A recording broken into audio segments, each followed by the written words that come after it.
Hello and welcome to Legislative Report. I'm Anthony Tezak.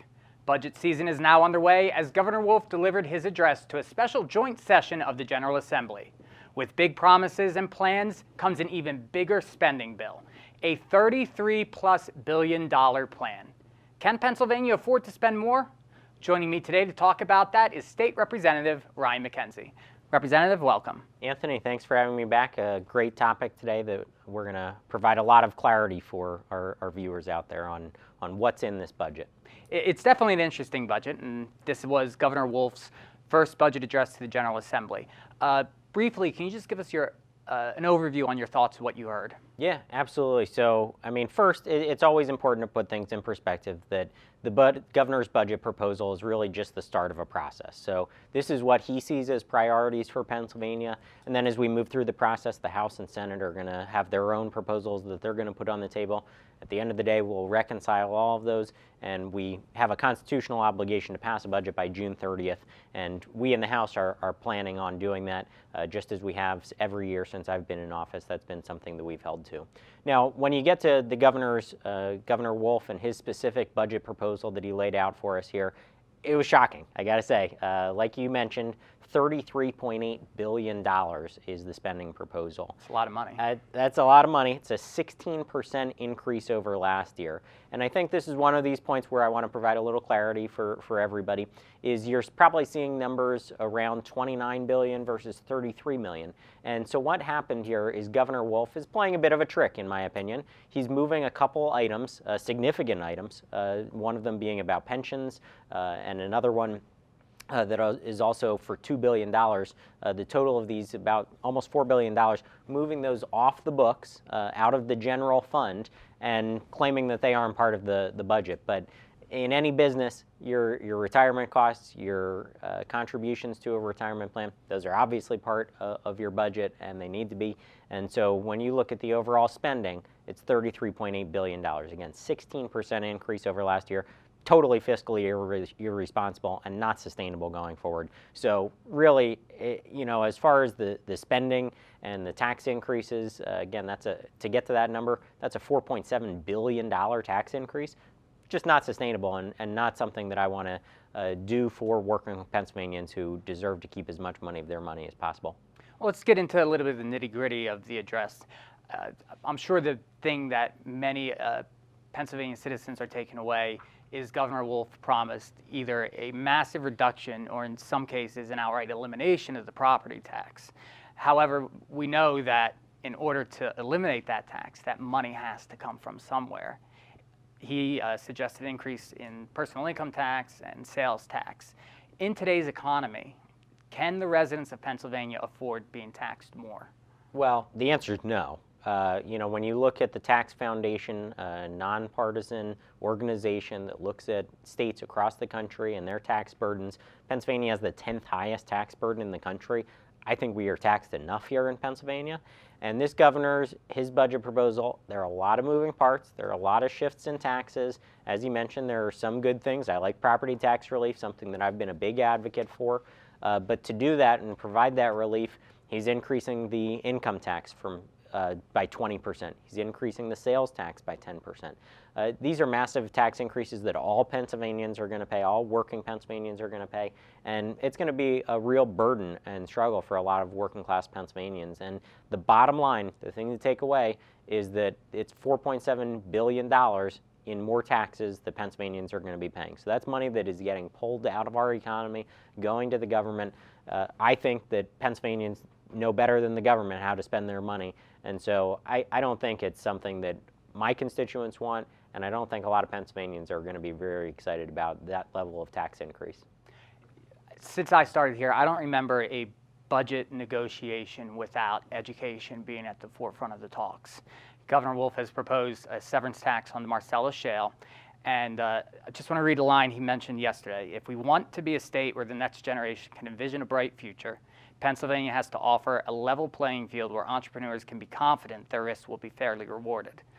In the same breath, then, he advocated for an increase of the extraction tax on Marcellus drillers. Is that going to kill the industry, or is it the risk worth the reward? Well, look, I think the things that the governor was talking about in his budget proposal, actually, we share a lot of common ground. It's significant common ground. He talks about schools that teach, jobs that pay, and government that works, okay? So he has three priorities around schools, jobs, and government doing its job.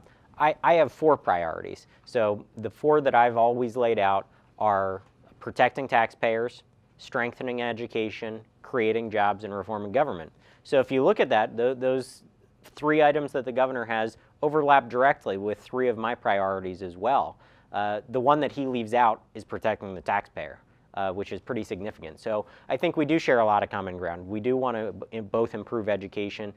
K through 12 education needs reform in Pennsylvania, needs to make sure that we're going to be educating our workforce of the future. So absolutely, that's something that we need to do.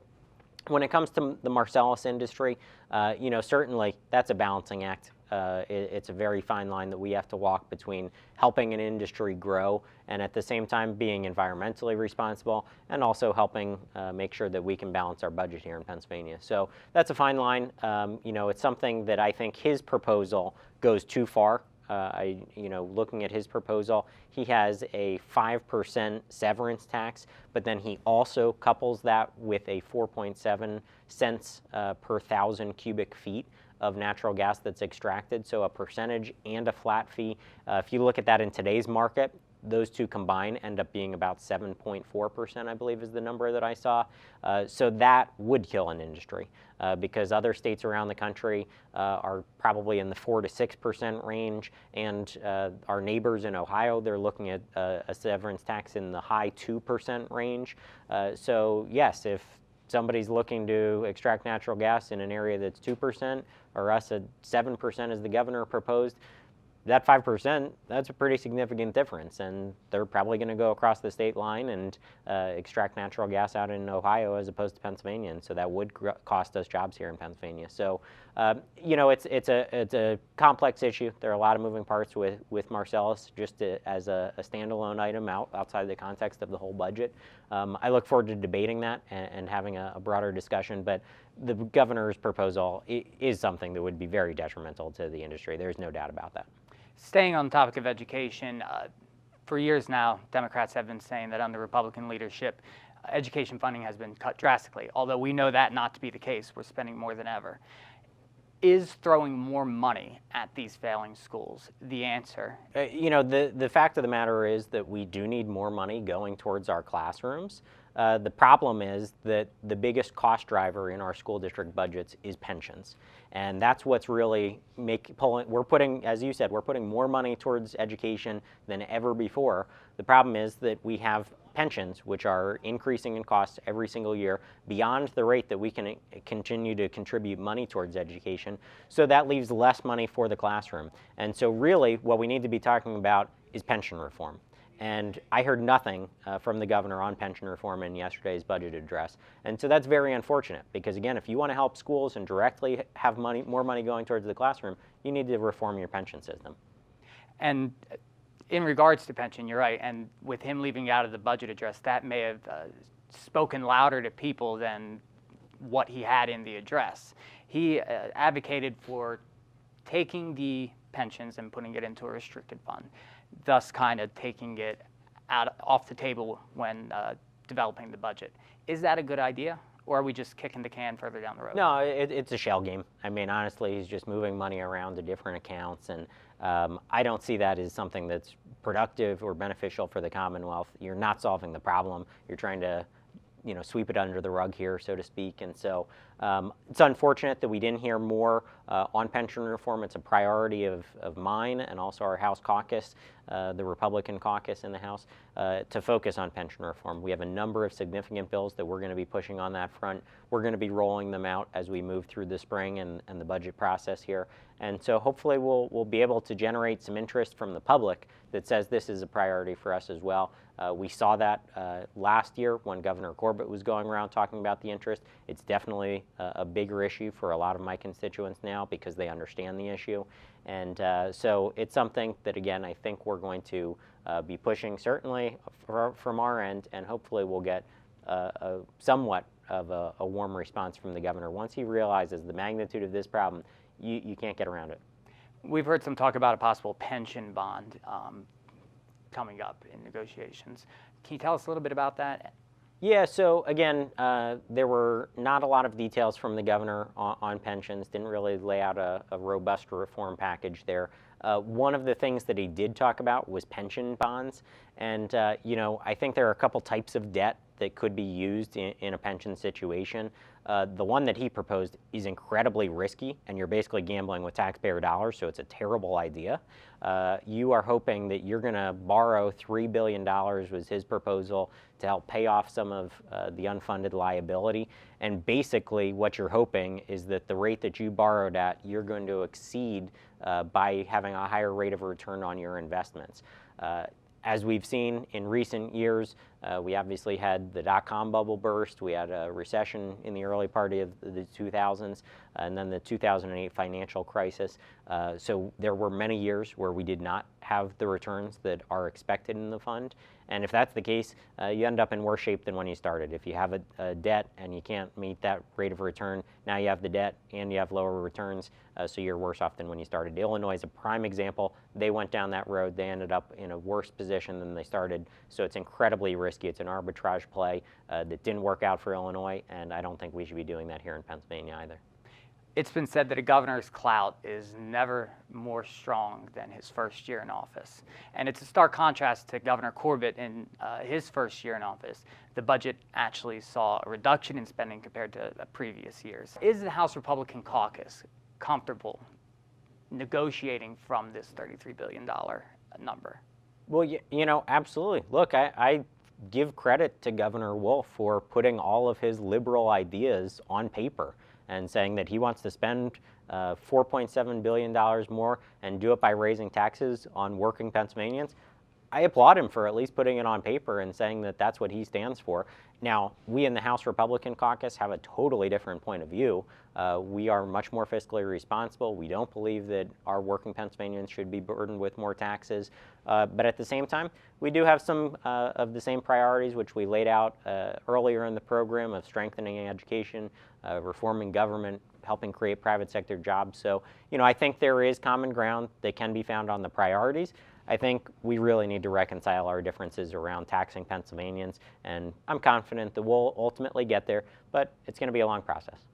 Any final comments in regards to the address as a whole, or something we didn't speak about that you'd like to talk about? Well, I think it's just important that everybody know that we're going to be sticking to our principles. I'm certainly going to be championing those issues that we talked about and the priorities that I've always focused on. And, a liberal proposal like this from the governor, it's nice to hear somebody lay out where they stand and take a position. That's good. I'm glad that he did it, because now you can start having meaningful conversations moving forward. But it doesn't change our priorities, and we're going to be working for Pennsylvanians across the state and in my district in particular.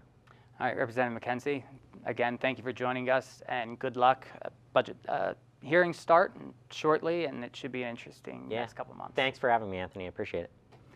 That's all the time we have for today's program. If you have questions about what you've just seen or any other state government-related matter, please contact Representative Mackenzie's district office. His contact information will be on the screen in just a moment. Thanks again for watching, and please join us next time for another edition of Legislative Report.